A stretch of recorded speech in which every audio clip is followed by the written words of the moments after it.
So mga Lodi, no, may problema tayo. Kasi dapat ma-ship na natin to today. Yung problema, yung post office hindi magpi-pick up.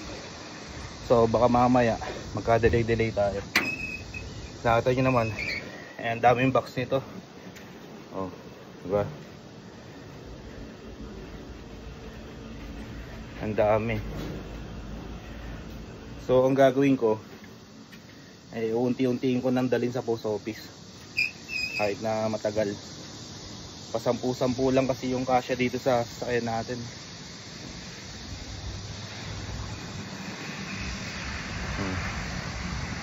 Gusto kasi natin ma-ship agad to para maibenta na.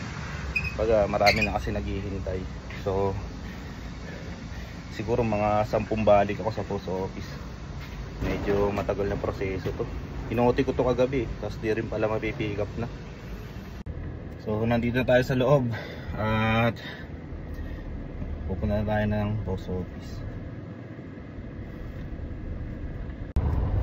Sa totoo lang mga lods, pwede naman ma-ship to bukas, no? Bagay, kung hihintay natin yung post office na pick upin. Ang problema kasi araw na ngayon ng Miyerkules.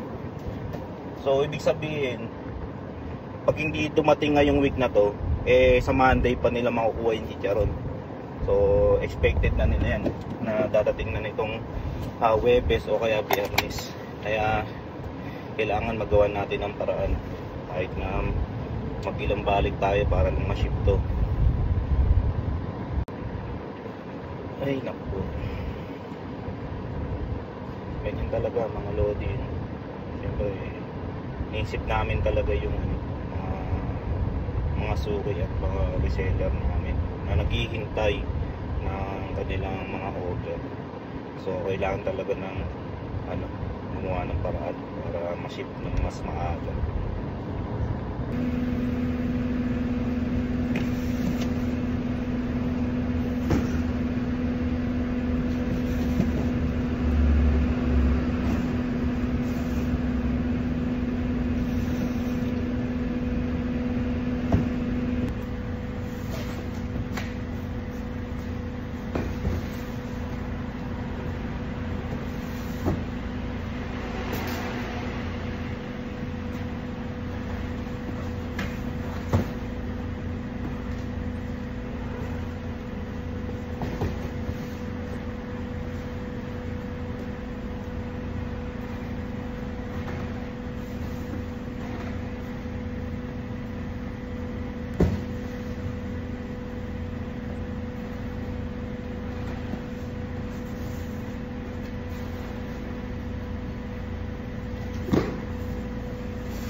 So ito yung mga box na dineliver natin.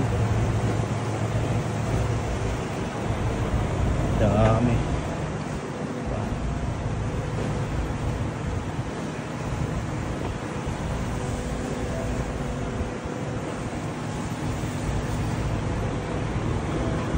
Uwi na tayo mga Lodi. So what's up no mga Lodi, no?